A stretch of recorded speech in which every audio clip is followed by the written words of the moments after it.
Barakallahu, Ustaz. Luar biasa.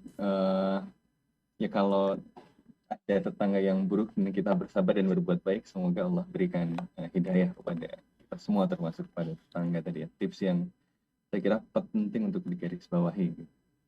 Hijrah harus menunjukkan bahwa kita juga jadi individu yang lebih baik. Ini setelah dari dua pertanyaan lagi, tapi saya kira kayaknya dua pertanyaan yang ini bisa digabung. Yang pertama, tadi disebutkan mengenai bahwa bertetangga itu tidak melihat apakah dia muslim atau kafir, fasik atau baik begitu ya. Nah, tapi batas-batas misalnya untuk berinteraksi dengan yang kafir atau yang fasik itu seperti apa? Ini pertanyaan yang pertama, tapi kemudian ada juga yang bertanya, ini agak lebih spesifik, lebih praktis. Ini pertanyaannya, jika non-muslim mengundang untuk masuk ke rumahnya, apakah kita boleh masuk ke rumahnya? Mungkin diundang makan dan seterusnya. Di rumahnya misalnya terdapat ya simbol-simbol keagamaannya begitu. Nah ini jadi batas-batas berinteraksi dengan tetangga yang bukan muslim mungkin ya, dari dua pertanyaan ini garis bawah. Masya Allah.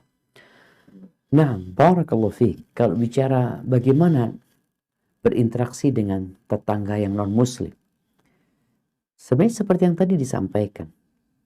Yang pertama, tidak menyakiti. Yang kedua, bersabar menghadapi mereka. Yang ketiga, berbuat baik kepada mereka.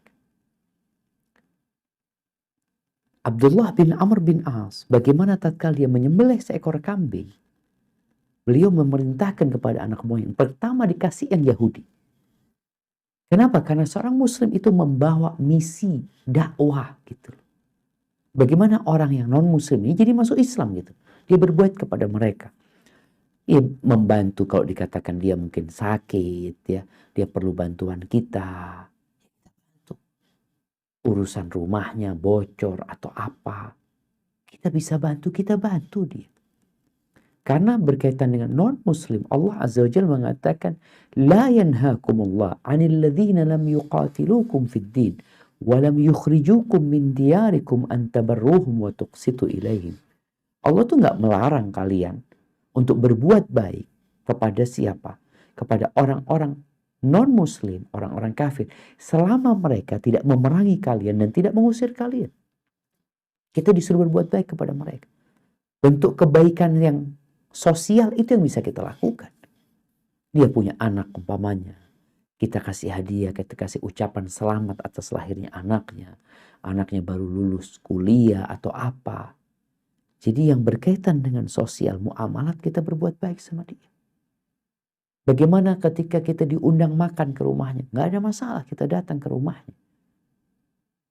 Walaupun tadi dikatakan mungkin di rumahnya ada simbol-simbol kekufuran. Tapi dalam rangka kita bagaimana mendakwain dia.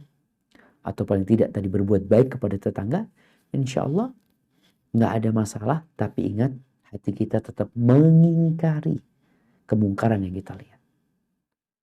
Jadi ketika masuk ke gereja, kemudian melihat simbol-simbol kekufuran, kita jangan berbangga dengan apa yang kita lihat. Tapi kita harus mengingkari dengan hati kita.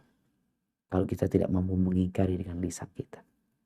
Jadi insya Allah nggak ada masalah tatkala kita diundang makan oleh tetangga kita yang non-muslim selama makanannya halal.